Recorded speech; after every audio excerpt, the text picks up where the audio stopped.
Hey, this is Rick Kaselj from exercisesforinjuries.com. In this video, what I wanted to go through is a great safe exercise for the rotator cuff. Before I get to the exercise, if you don't know who I am, I help people overcome injury and pain so they can get back to a healthy, happy, and pain-free life. Now, getting to that exercise, when it comes to the rotator cuff, you end up having to be very cautious and specific when it comes to the exercises you use in order to recover from a rotator cuff injury or to end up avoiding a rotator cuff injury or avoid re-irritating an old rotator cuff injury. Now, this ends up being an excellent exercise that you can do that ends up being safe on the rotator cuff, but also challenges the rotator cuff. And the exercise, I'm going to get Alex to demonstrate the exercise. And what you need is a dumbbell ends up working best.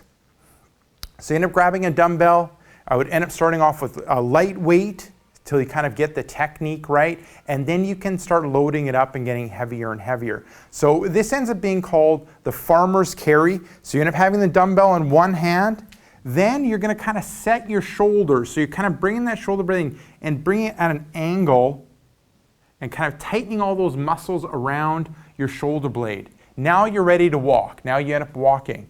Now end up having the shoulder blades tight and active. What that ends up doing, it activates those scapular stabilization muscles or those shoulder blade muscles, which are so important to help when it comes to recovering from the rotator cuff injury and also preventing a rotator cuff injury. Now with the farmer's walk, that's all you end up doing, grabbing the weight, getting in that starting position, tightening around the shoulder blade, and then walking in a slow and controlled manner while still maintaining that position. You should end up feeling those shoulder blade muscles tighten up, your pecs, your lats end up all tightening up, and then it also ends up challenging the rotator cuff. So there you go, give that exercise a go. If you have an old rotator cuff injury, if you're recovering from a rotator cuff injury, or you're kind of worried about injuring your rotator cuff, that ends up being a good, safe exercise. Now, make sure to swing by exercisesforinjuries.com. There's like a full site of information on overcoming injury and pain. Just enter in your pain. There's a good chance I have an article, video, or an interview that'll help you overcome your injury or pain. Secondly, if you're watching this on YouTube, head up above, hit subscribe. What that'll do is every couple days you'll get a video like this where I talk about tips and tricks on overcoming and preventing injury and pain. Now thirdly, head down below, hit like, and leave me a question or comment.